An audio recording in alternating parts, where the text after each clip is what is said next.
vu qu'aujourd'hui, ce qui nous intéresse un peu plus, c'est les idées politiques, est-ce que tu peux nous dire un peu comment tu en es arrivé à vouloir t'impliquer en politique ou du moins à t'intéresser à ce genre de sujet-là? Est-ce que ta famille, vous étiez des gens politisés depuis toujours ou parce que des fois, il y a des gens dans certaines familles où c'est pas du tout, ça fait pas du tout partie des sujets ou familiaux, puis finalement, ben, on se met à s'intéresser à ça un peu par la bande. Donc, je voulais savoir un peu, euh, comme commencement, par chez vous, est-ce que c'était un peu une tradition familiale?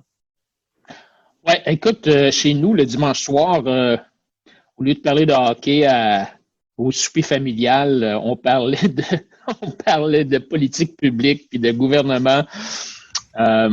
Mon père était assez politisé. Je ne sais pas exactement où est-ce qu'il a pris ça. Il avait une formation d'ingénieur, mais il a travaillé assez jeune à Ottawa et à Toronto. Donc, il a été mis en contact beaucoup avec des entreprises canadiennes et même américaines, alors qu'il était assez jeune dans les années, on parle des années 40. Là. Et il avait lu très tôt dans sa vie les livres de Ayn Rand, entre autres Atlas Shrugged.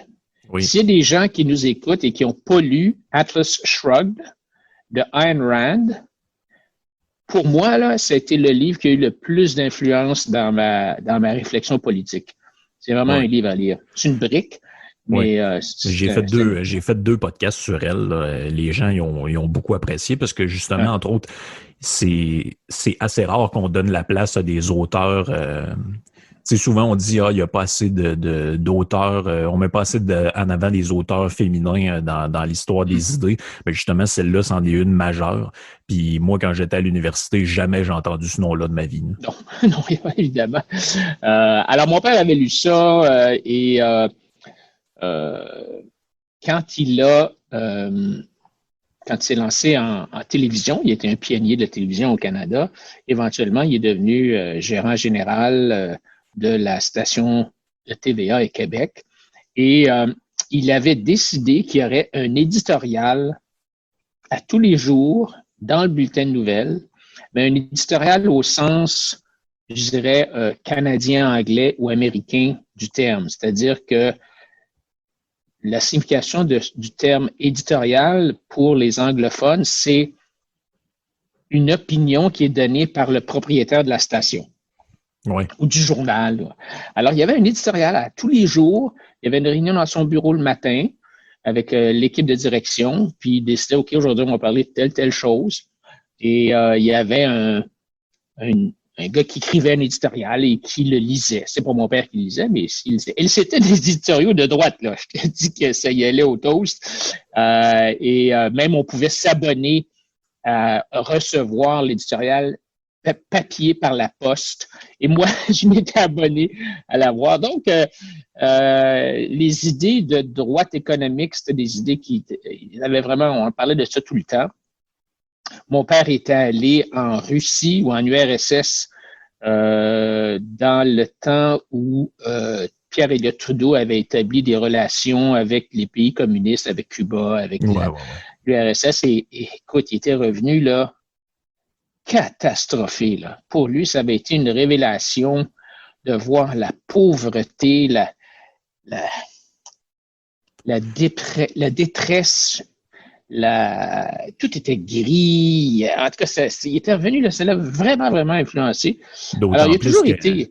D'autant plus qu'à l'époque, on faisait croire aux gens que c'était génial là-bas. Là. Et surtout les intellectuels français, puis ceux qui vantaient ce modèle-là, puis les gens qui y allaient, finalement... disons qu'il y avait un reality check. Là. C'est ça. Alors, donc, on parlait de ça beaucoup. Moi, à un certain point, je me suis fait approcher à la fin des années 70. Non, attends un peu, non. À la fin des années 70, je pense. Pour m'impliquer avec l'Institut économique de Montréal. Okay. Qui commençait à ce moment-là. Et donc, je me suis embarqué là-dedans. Ça a été ma première grosse contribution, si on veut, là, au mouvement de droite au Québec. Et j'ai été là pendant plusieurs années, 12 ans, je pense, sur le conseil d'administration. C'est un peu plus tard que 1979, là. Puis à un certain point, bon, ben, tu sais, quand ça fait longtemps que tu es là, tu finis par connaître les réponses avant même que les questions soient posées. Oui, c'est ça. Alors, j'ai laissé ma place à d'autres. Mais je voulais continuer à faire avancer la cause de la liberté individuelle, de la responsabilité personnelle, d'un État plus petit, des réglementations, tout ça. Et là, je me suis dit, bon, comment est-ce que je peux faire ça?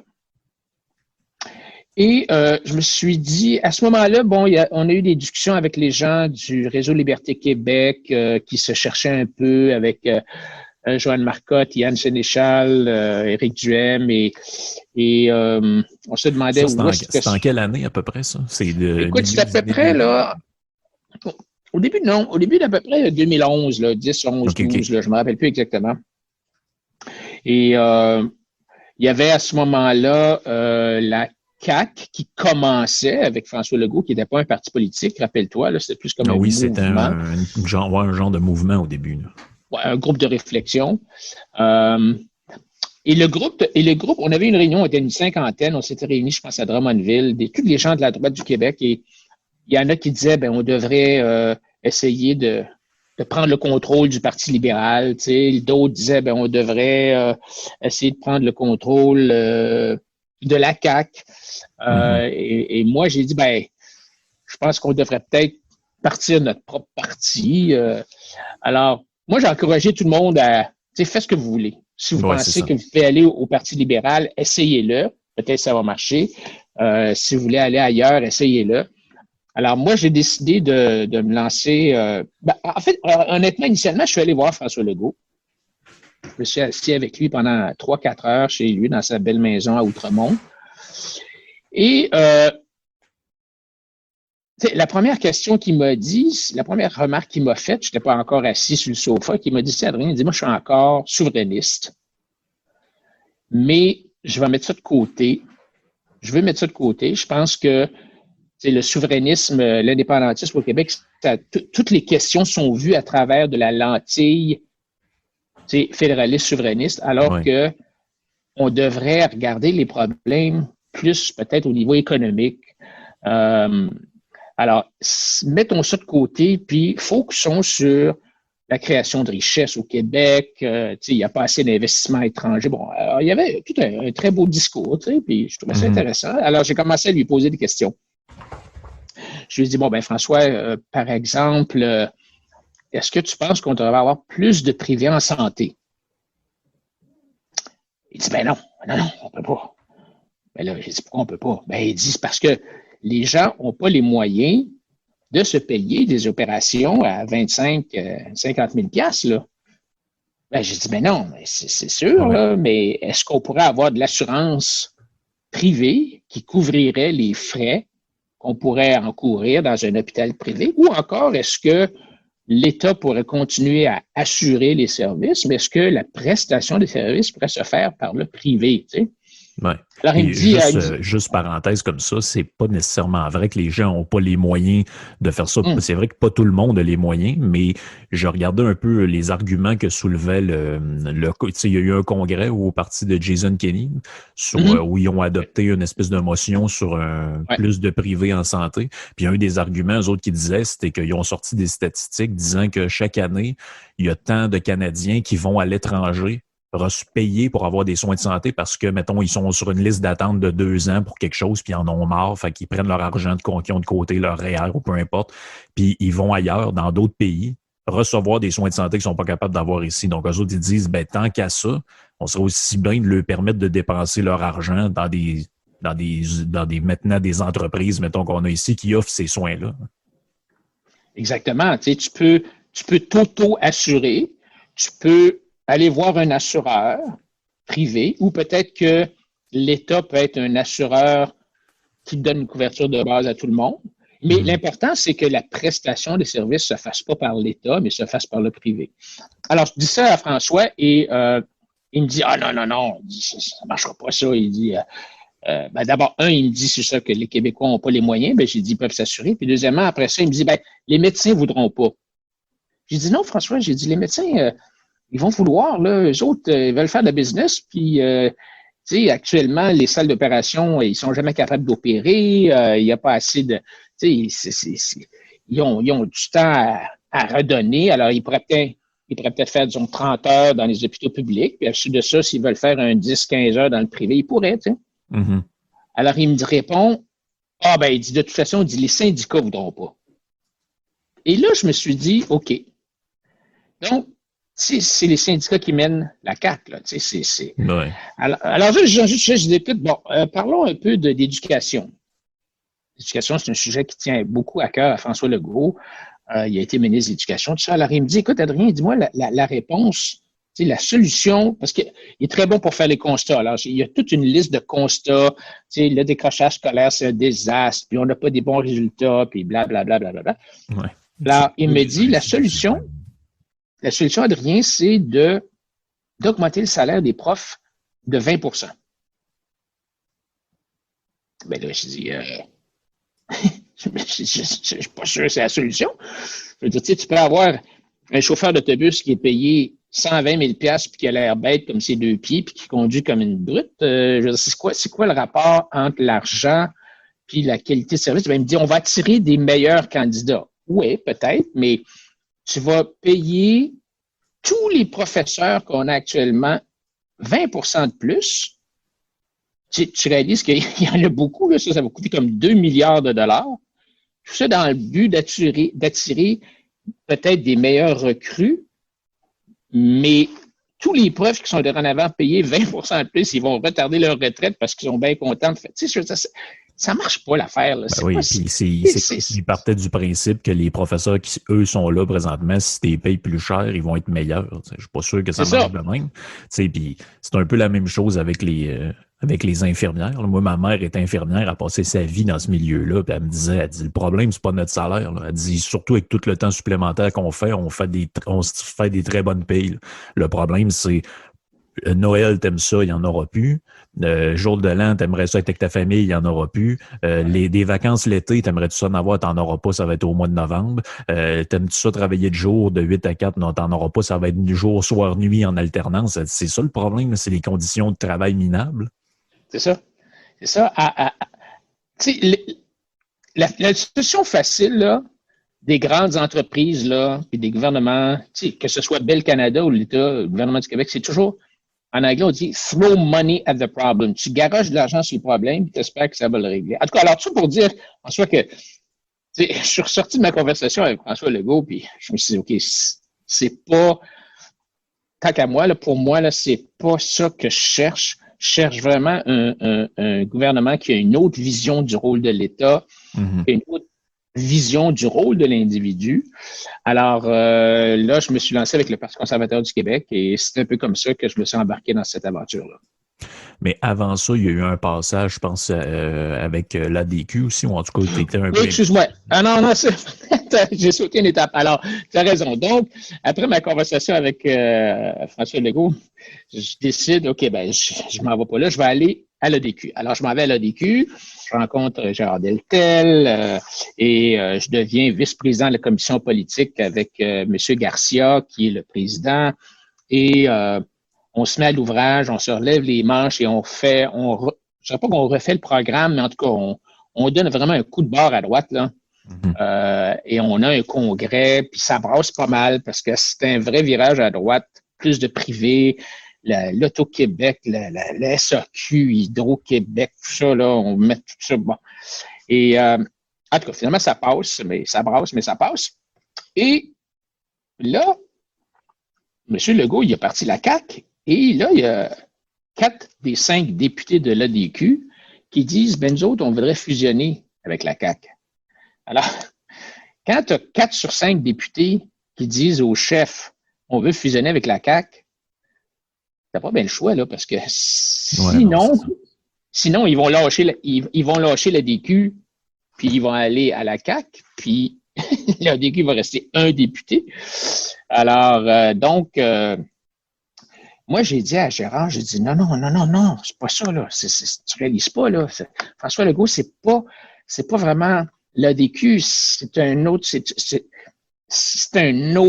Parti libéral. Ouais, c'est le PQ moins le référendum. Là. C'est ça. C'est le PQ moins, c'est ça. Mais bon, alors donc, j'ai parti à un groupe qui s'appelait Restons ADQ. On a fait une campagne. Il y a eu un vote. J'ai perdu. Il y a eu un vote 70% pour la fusion et 30% contre.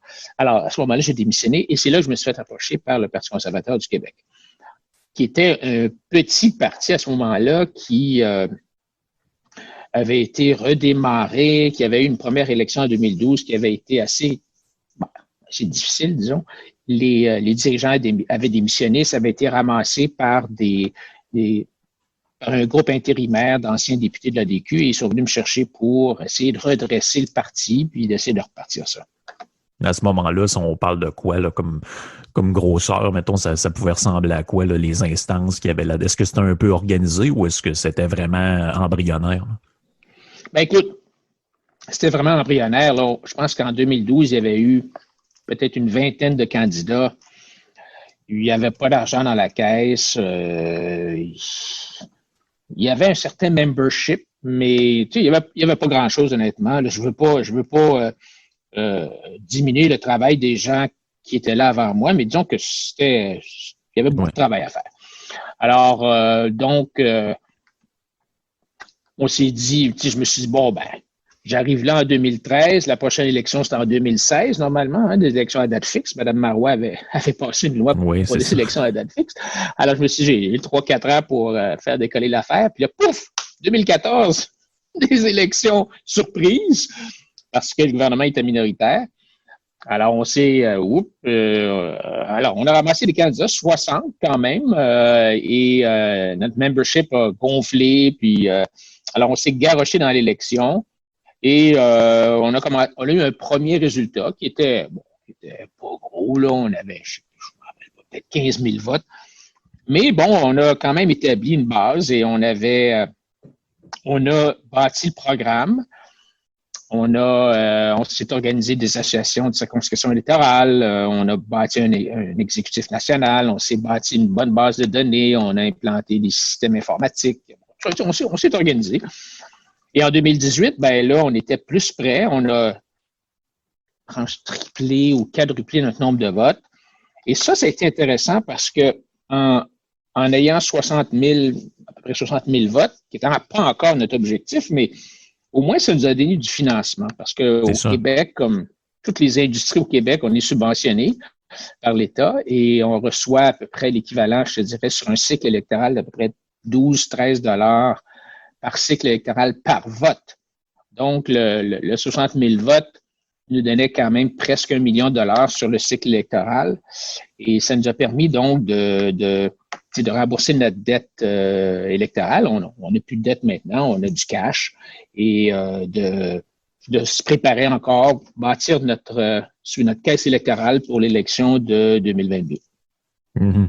Puis en plus, toi, tu t'étais présenté, c'est-tu dans Chauveau? Oui. C'était dans Chauveau, puis je pense que tu as fait pas loin de 10%, c'est quelque chose comme ça, Mm-hmm. 7-8%? Oui, c'était un bon comté. C'était l'ancien comté de Gérard Deltel avant qu'il quitte. Pour le fédéral, oui, finalement, il a lâché la CAQ. Je pense que Gérard a compris après un certain temps ce que moi, j'ai été capable de déduire grâce à ma rencontre avec François Legault dès le début. C'est que c'était pas tout à fait, la CAQ, c'était pas la DQ. Et donc, il est parti au fédéral. Je pense qu'il est beaucoup plus heureux là-bas. Là, Oui, non, c'est ça.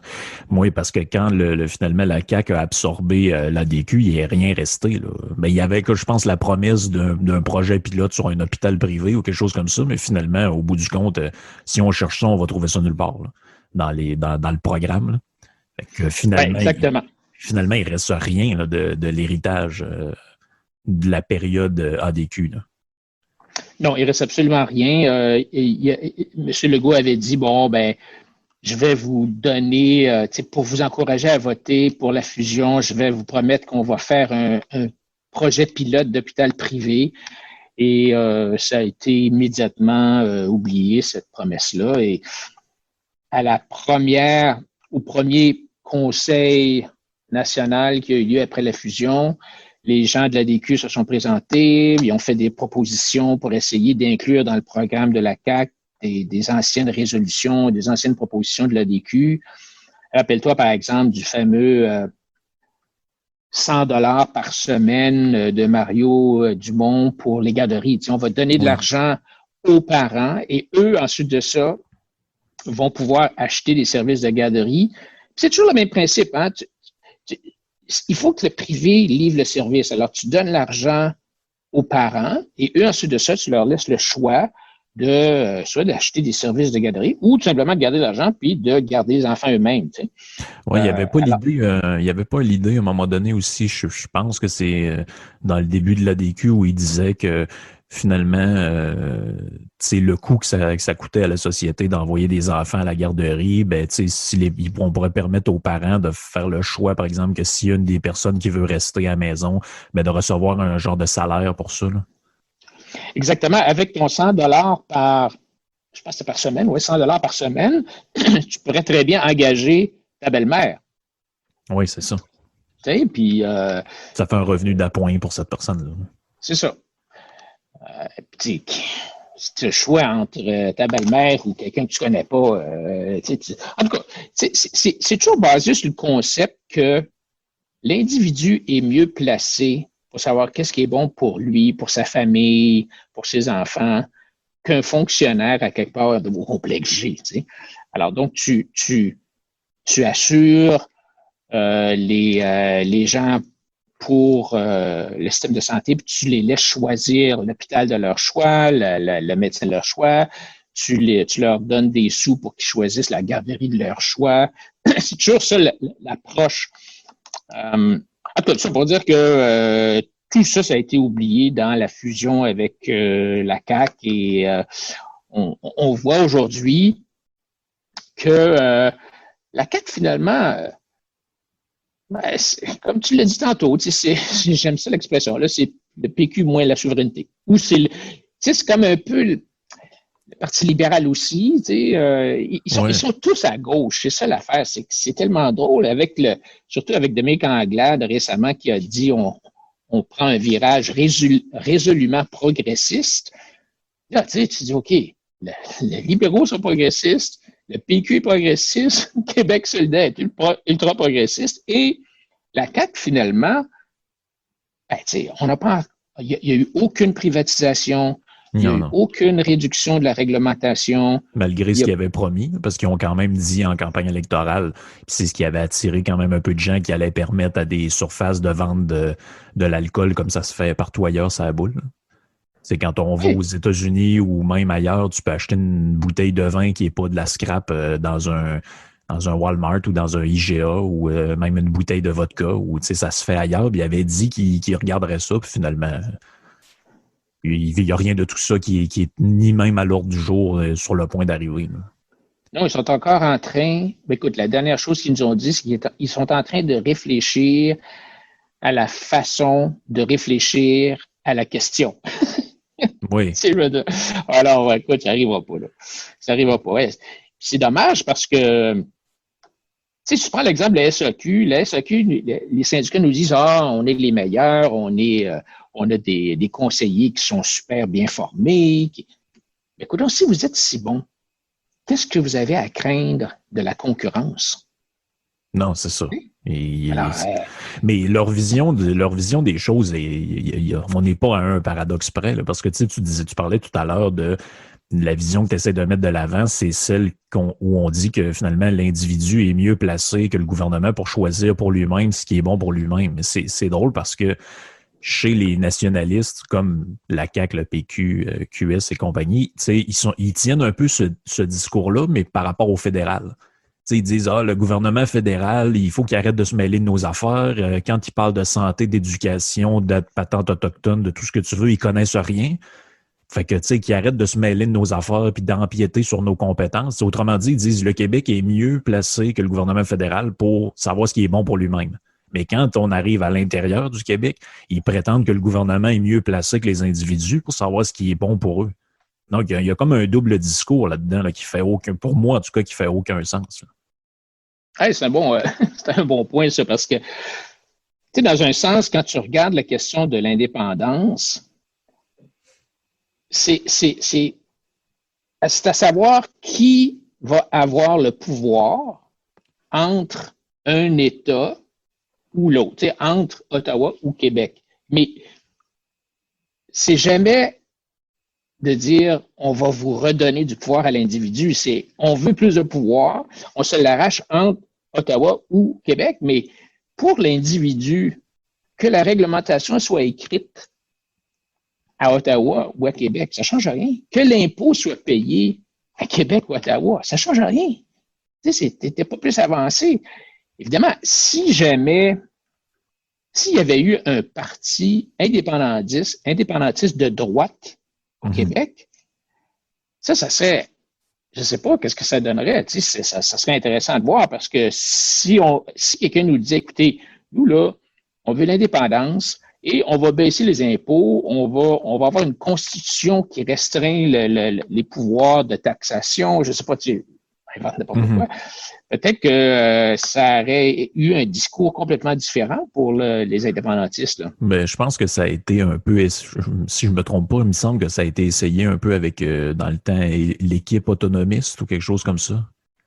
Mais ça n'a pas levé. Là. Tu sais, c'était des gens c'est des gens qui sont partis du PQ, je pense, quand Bouchard est parti, puis parce qu'ils voyaient là, la lente, puis la très certaine dérive vers justement jusqu'aux dernières années où finalement il était question d'une alliance avec QS qui a finalement Finalement, ça a été un peu mais tu sais, tout à l'heure, tu parlais justement du consensus qu'il y a là-dedans. Aujourd'hui, c'est plus frappant que jamais. Puis tu as parlé justement de Dominique Anglade. Mais Dominique Anglade, on se rappelle aussi qu'elle était le genre de boss de la CAQ à un moment donné, la présidente du parti. Mais tu sais, elle passe de présidente du parti, de président de la CAQ à chef des libéraux. Puis là, ils veulent s'en aller quasiment chez QS, là, avec leur programme. Donc, on se rend compte que finalement, puis on le voit avec l'exemple des motions qui sont votées à l'Assemblée nationale à l'unanimité. À un moment donné, j'avais fait le décompte, puis dans les dernières années, je pense que c'est 85 ou 90% de ce qui est amené comme motion à l'Assemblée nationale, il n'y a même pas un député qui vote contre. Tu sais, à un moment donné, dans une démocratie, tu te dis, prends une question, n'importe quelle question, tu fais un souper de famille, puis c'est bien rare que sur les 10 personnes qui sont là, tout le monde est pour. Là. Il y en a toujours un qui va dire « Ouais, je suis pas sûr ». Mais eux autres, ils réussissent à trouver le moyen d'être 125 personnes pour à peu près toutes les questions dont ils parlent. C'est pour ça que, à un moment donné, tu disais comme autre stratégie, tu peux avoir l'idée d'aller dans un parti et essayer de le changer. Ben, on a vu un peu ce que ça a fait avec Martin Coiteux. Lui, il avait été approché par les libéraux. Finalement, ça s'est fini pas mal en queue de poisson. Oui, Yuri Chassin, à la CAQ, qui était un gars qui a travaillé à l'Institut économique de Montréal, qui est complètement disparu de la carte, on ne l'entend pas. Mais Martin Coiteux, c'est un bon exemple aussi. Mais tu sais, ça me fait réfléchir. Il y a une réflexion à faire sur plus large que ça. Pourquoi est-ce que tu as 4 partis de gauche à l'Assemblée nationale? Tu sais, il y a un mouvement qui s'est amorcé dans les années 60, 70, un mouvement de gauche qui a commencé peut-être dans l'université, qui est un peu comme une flaque d'huile qui s'est étendue dans la société, les syndicats, les élites. Et on a vraiment un combat difficile à mener pour protéger nos droits et libertés individuelles. C'est vraiment inquiétant. Je regarde, ils sont tellement bien organisés, ils ont de l'argent, ils sont partout. Maintenant, ils sont quasiment dans les écoles élémentaires, dans le secondaire, tout de suite, ils sont formés, ils sont brainwashés, les jeunes. Ça continue dans les entreprises avec les formations qui sont données par les syndicats. Écoute, même au HEC, on n'enseigne plus la business au HEC. Là, on enseigne comment est-ce que les entreprises peuvent contribuer à la société. Il y a tout un mouvement vraiment pernicieux qui, de plus en plus d'ailleurs,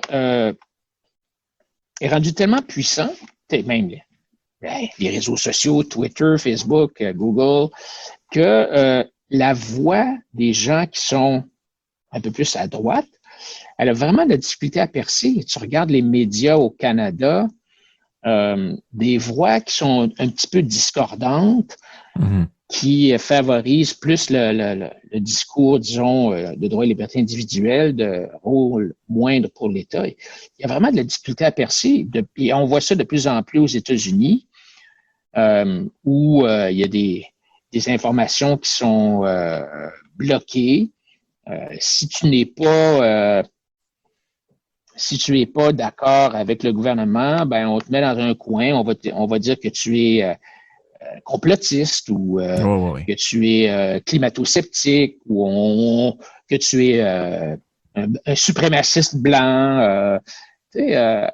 Alors, c'est vraiment préoccupant ça à long terme, je pense, pour la démocratie, pour les droits et libertés individuelles. Mais est-ce que tu penses aussi que, parce que j'ai réfléchi avec les derniers points que tu amènes, c'est une réflexion que j'ai depuis un moment aussi, là, mais j'ai l'impression que ce qui nous empêche d'avoir un vrai débat là, sur les droits et libertés, entre ceux qui veulent plus de gouvernement et ceux qui en veulent moins. Il me semble que ce qui nous nuit beaucoup là-dedans, c'est que le débat gauche-droite a été beaucoup défini, en tout cas pas dans le monde anglo-saxon, mais dans le monde français. Puis ici, nos médias, ils s'abreuvent de l'Europe et de la France. Tout ça. C'est beaucoup défini par rapport à la question identitaire. Donc, dans l'esprit des gens plus à gauche, mettons, ils voyaient ce que la CAQ voulait faire avec les symboles religieux, tout ça, puis pour eux autres, ils voient de la droite là-dedans, alors que moi, ce que je vois, c'est une autre forme de collectivisme, là. Ben, tu parlais au début du podcast de Ayn Rand, ben c'est comme ça qu'elle l'explique aussi. À un moment donné, le côté identitaire, parce qu'en Europe, c'est comme ça que c'est vu. Si tu prends en France, ils vont dire ben, le Front National, c'est l'extrême droite. Ouais, mais si tu regardes le programme économique, on dirait que c'est le programme économique de Québec solidaire. C'est interdire telle affaire, permettre au gouvernement de faire ci puis de faire ça. Il n'y a pas vraiment de liberté économique là-dedans. On est dans l'étatisme mur à mur, mais pour eux autres, là-bas, c'est ce qu'ils appellent la droite. Mais pour nous autres, c'est pas ce que ça veut dire. Il y a comme un bout de pédagogie là-dedans, mais à mon avis, qui est à faire parce que beaucoup de gens, non seulement associent ça à l'aspect identitaire, puis voient aussi là-dedans le côté, je dirais, là, social ou sociétal là, de avortement, le droit des homosexuels, etc. Fait que c'est comme une espèce de patente, tout ça est comme mélangé ensemble. Puis quand tu dis, ben moi, ce que je veux, c'est mettre de l'avant un programme de droite, mettons, sur les libertés individuelles, la liberté d'entreprendre, un plus petit État, tout ça, ben là, il y a beaucoup de gens qui, dans leur tête, qui associent ça à, justement, l'identitaire, la droite sociale, tout ça. Donc, je pense qu'il y a une grande confusion là-dedans qui nous empêche d'avancer. Ben, tu as raison. Écoute, je ne sais pas si tu te rappelles quand Marine Le Pen est venue au Québec une couple d'années, je pense. Oui, elle voulait voir le chef du PQ. Oui, c'est ça. Puis là, moi, je peux pas dire que je suivais beaucoup ce qu'elle faisait. Puis là, j'ai commencé à creuser un peu. Ben, tu sais, c'est des gens de droite, ces gens-là. Pourquoi est-ce qu'ils veulent aller voir le PQ? Puis quand tu regardes le programme, ça n'a rien à faire avec la droite économique. Pas du tout, là. C'est des socialistes, là. Marine Le Pen, là. Mais au niveau identitaire, ils sont contre les immigrants, mais. Oui, c'est ça. D'ailleurs, dans le nouveau monde, là, tu sais, dans cette mouvance de gauche-là, comme tu dis tantôt, on n'est plus des individus. L'individualisme est mort. Oublie tes habiletés et tes qualités personnelles, François. Oublie le fait que tu as telle capacité individuelle ou une perspective personnelle ou des ambitions ou des échecs. Dans le nouveau monde de cette mouvance de gauche-là, les gens sont répartis dans des catégories. Ouais. Blanc ou noir, hétéro ou LGBTQ, homme ou femme, ou autre, oui, c'est ça. vert ou sceptique,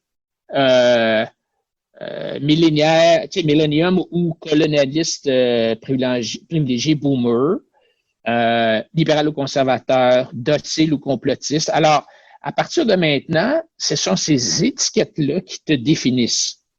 puis qui vont décrire ton rôle dans la vie, puis qui vont façonner le contenu de François ou d'Adrien. Et c'est supposément ces catégories-là, ces étiquettes-là qui déterminent notre comportement, qui est contrôlé par des préjudices puis des croyances qui seraient supposément enracinés au plus profond de nous. Alors, par exemple, si t'es blanc, t'es raciste. Si t'es mâle, t'es sexiste.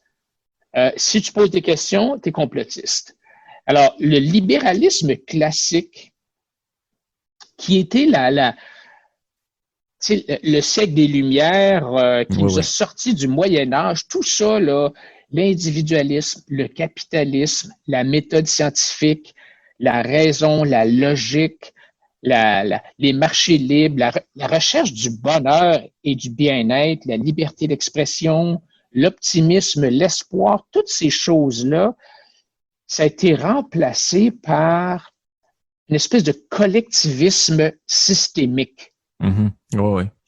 Tu sais, et ça, c'est ce renversement-là des concepts fondamentaux, c'est même pas une affaire secrète, là. Je veux dire, c'est un effort calculé, hautement public pour détruire les grands principes fondamentaux qui nous ont sortis de l'ignorance et de la servitude avec, depuis les 3 derniers siècles, là. Mm-hmm. Alors donc, on a tout un combat à mener. Là, je comprends que je suis rendu un petit peu dans la philosophie. Tu vas dire, là, non, mais c'est parfait. Mais tu sais, quand tu réfléchis à ça, pourquoi est-ce que moi, je fais ça? Parce que je vois ça, puis je me dis, hey, puis ramène ça au Québec. Moi, ce que je dis souvent, c'est, on a tellement de potentiel au Québec. Tu sais, les gens, les Québécois sont des gens débrouillards, créatifs, habiles, street smart, mais ils sont recouverts d'une espèce de grosse couverture mouillée. Là. Le gouvernement, c'est une espèce d'éteignoir qui nous étouffe. Mm-hmm. Et c'est pour ça que moi, je dis, écoute, il faut qu'on se sorte de ça. Il faut qu'on revienne à un Québec. Tu sais, M. Legault parle de fierté. Puis moi aussi, je veux que les Québécois soient fiers, mais la fierté que moi j'envisage, c'est une fierté fondée sur la réussite, d'autres valeurs, sur la réussite, la méritocratie, l'excellence, le travail fort, l'initiative, l'individualisme. Il n'y a rien de mal là, dans l'individualisme parce que quand tu es un capitaliste individualiste, ce que tu cherches à faire, c'est à remplir les besoins de tes concitoyens. Mm-hmm. C'est ça que ça fait un capitaliste. Bon, François a besoin de quoi? Ah, ben, il aimerait ça avoir une patente qui lui permettrait de, je sais pas moi, d'accélérer la façon qu'il fait cuire sa dinde. Ben, tu sais, je vais inventer un micro-ondes, là. Oui, c'est ça que ça fait un capitaliste. C'est toujours focusé sur quels sont les besoins qui sont pas remplis. Il n'y a rien de mal à ça, là. Mm-hmm.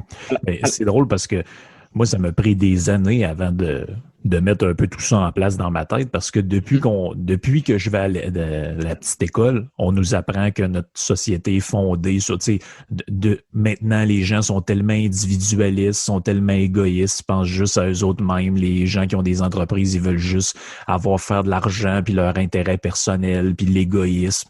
Puis finalement, tu arrives dans le vrai monde, puis tu te dis, ben, en réalité, tout ce dont on me dit que la société est basée là-dessus de nos jours, en fait, c'est tout super mal vu. Puis les gens qui veulent prôner ces idées-là, il faut qu'ils se cachent quasiment ou qu'ils aient honte de le dire. Puis tout ce qui prime, c'est toujours l'intérêt collectif, à tel point qu'on est prêt à sacrifier, on le voit en ce moment avec la crise sanitaire, on est prêt à sacrifier tout sur le dos du bien commun. Tu sais, tout s'est rendu que ça a le dos large, là, le bien commun. J'ai même entendu Christian Dubé, à un moment donné, qui disait quand les intérêts personnels prennent le dessus sur le bien commun, c'est là que les problèmes commencent. C'est-à-dire que pour lui, le bien commun, ça passe avant toutes les... Puis c'est ce qui explique aussi pourquoi ils sont prêts à faire des lois ou pour plaire pour plaire à une majorité, ou en tout cas à une prétendue majorité, on est prêt à bafouer des droits individuels de tout le monde, finalement. Ah oui, ben c'est dans la charte que tu as le droit de porter, je sais pas moi, un signe religieux ou peu importe, ben on va te l'enlever. Pourquoi? Ben parce que nous autres, on pense que c'est l'intérêt commun qui le demande. Mais là, ça commence avec des petites affaires comme ça. Mais au bout du compte, tu te rends compte qu'il n'y a pas vraiment de... Est-ce qu'il y a une limite à ce qu'on définit comme étant le bien commun? Parce qu'à un moment donné, il peut y avoir des dérives là, inquiétantes de ça. C'est ce qu'on a vu durant le 20e siècle, justement. Ben, je te poserai une autre question, François. C'est qui détermine c'est quoi le bien commun? Je veux dire, c'est ça l'affaire, c'est que quand on parle d'individualisme, puis quand on dit, comme moi je dis, que les gens sont capables de déterminer ce qui est mieux pour leur famille, pour leur propre vie, que l'État, ce que ça implique donc, c'est que on n'a pas besoin d'un gros État.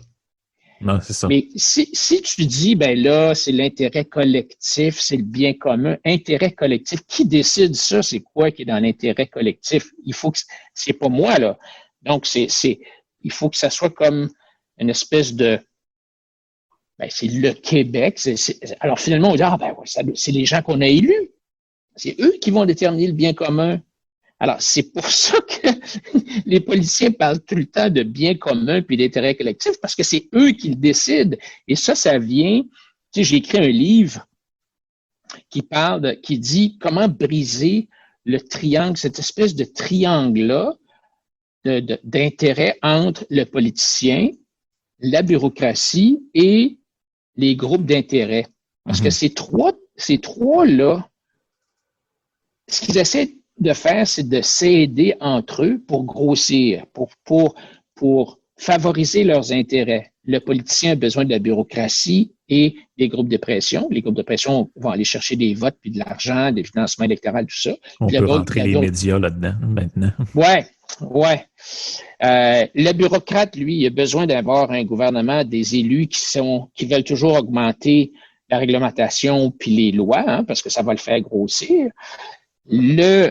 Le groupe d'intérêt, le syndicat, le détenteur de monopole, de rente, tout ça, lui, il veut les deux, il veut une grosse bureaucratie qui va faire de la réglementation, qui va passer des lois. Alors, ces trois-là briser ce triangle-là, c'est bien difficile, vraiment difficile. Mm-hmm. Alors, ce mouvement-là, depuis 40 ans, cette mouvance-là de gauche, c'est contre ça qu'on se bat. Et c'est un beau défi. Oui, mais justement, parlant de défis, là, on se rend compte, plus que jamais avec ce qui se passe avec la pandémie. Je regardais cette semaine, j'en ai parlé hier à Radio Pirate, pendant que des gens se demandent si leur entreprise va survivre à cette crise-là. Là, la priorité du gouvernement, c'était de faire une loi interdisant les thérapies de conversion. Je ne sais pas exactement qui ça concerne au Québec. Est-ce qu'il y a beaucoup de gens qui essaient d'aller se faire convertir leur orientation avec des psychiatres ou je ne sais pas quoi, des thérapeutes obscurs? Là. Mais bref, en ce moment, ils travaillent là-dessus. Puis là, il va y avoir une loi au Québec qui interdit. Tu sais, je me suis dit, peut-être en 71, ça aurait été une bonne idée de faire ça, ou je ne sais pas si ça a déjà été un vrai problème de société. Ouais. Je ne suis pas sûr là, qu'il y a beaucoup de gens que tu leur parles de ça, ils ne savent même pas c'est quoi. Là. Mais ça dénote un puis tu sais, encore tout ça, ça va être adopté à l'unanimité probablement. Tout le monde va dire que c'est génial, c'est une avancée de société incroyable. Mais ça nous montre quelque chose. Ça nous montre que je ne sais pas combien il y a de gens dans la population qui partagent un peu mes idées, tes idées ou peu importe, mais même si c'est juste 20% ou 25%, ces gens-là, ils méritent d'être représentés. Donc, ça veut dire qu'il y a une fenêtre d'ouverte, puis moi, je le pense, puis je pense que c'est là que tu es aussi.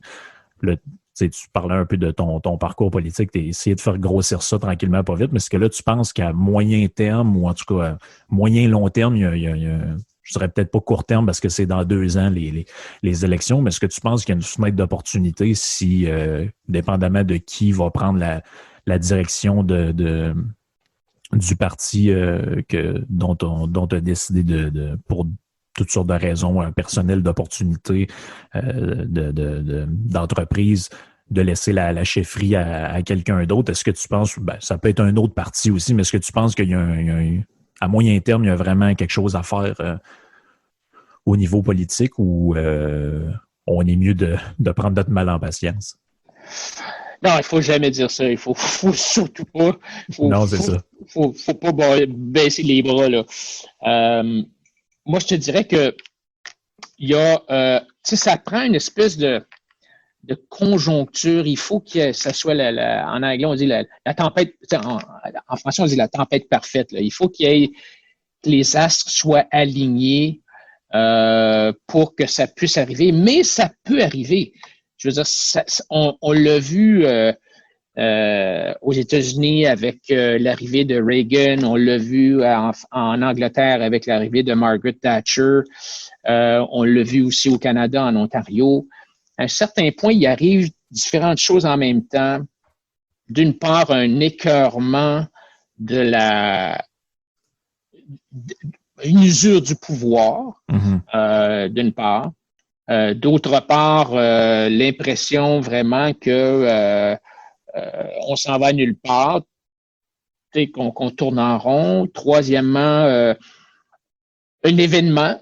Ça peut être, en Angleterre, je pense que ça a été, il y a eu des grèves à un certain point incroyables là, où même les croque-morts étaient en grève puis ils laissaient les cadavres dans la rue. Là, les gens ont été révoltés. Et ça prend aussi un leadership, j'imagine, un leadership qui va qui va être capable de ramasser, d'unir entre guillemets la droite, parce que la droite, il y a plusieurs teintes. Il y en a qui sont plus libertariens, il y en a qui sont plus, mettons, de la droite morale, il y en a qui sont plus au centre. Mais ce qui est intéressant, c'est que on est vraiment le PCQ, le Parti conservateur, on est vraiment les seuls qui sommes à droite du centre. Puis, tu sais, les Québécois, moi, je pense qu'il y a beaucoup de Québécois qui sont à droite du centre, là. Peut-être qu'ils ne savent pas. Quand tu jases avec eux autres, tu sais, quand tu jases avec eux autres, ils ne le savent pas, mais ils te disent, ça n'a pas de bon sens comment est-ce que le gouvernement gaspille l'argent, ça n'a pas de bon sens comment est-ce qu'on est taxé, ça n'a pas de bon sens comment est-ce qu'on est réglementé. Ah oui, mais donc, c'est ça, t'es quelqu'un de droite, tu veux moins de réglementation, moins de gouvernement, c'est moins d'impôts. Mais le problème, c'est qu'on est comme dans un restaurant où tu te dis, moi j'adore ça le poulet, mais c'est plate sur le menu, il y a juste du poisson. Fait que là, t'es obligé de choisir entre un filet de morue, un filet de saumon, puis tu sais, t'en as pas de. Tu sais, beaucoup de gens ne connaissent pas l'existence de d'autres partis, ou en tout cas les voient pas comme des options possibles. Fait que là, ils disent, faut que je choisisse entre le PQ, les libéraux, la CAQ. Puis moi, je pense que la CAQ, ça a été comme un passage obligé, là. Dans le sens que tant et aussi longtemps qu'ils n'ont pas été élus, moi, je me disais dans ma tête, je me suis dit, tant qu'ils ne seront pas au pouvoir, les gens vont rester avec l'arrière-pensée que ils n'ont jamais été élus, ils ne sont pas comme les autres, ils vont peut-être changer des affaires, mais là, on les a essayés. On est en train de voir ce que ça fait. Puis on se rend compte que là, ils ont 2 ans de fête, puis dans 2 ans, il n'y a absolument rien qui va avoir changé, là.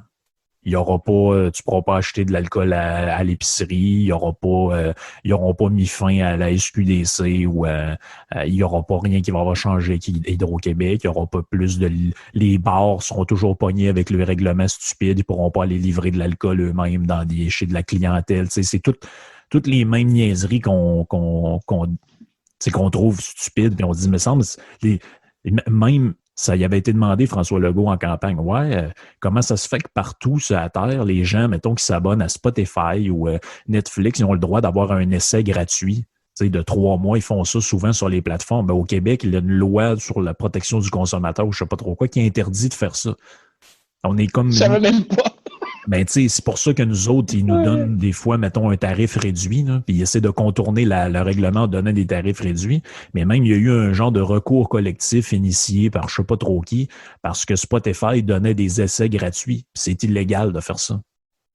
Puis, tu vois, c'est des règlements de même. Tu dis, me semble, ça, c'est un coup de téléphone, puis ça devrait être annulé, là.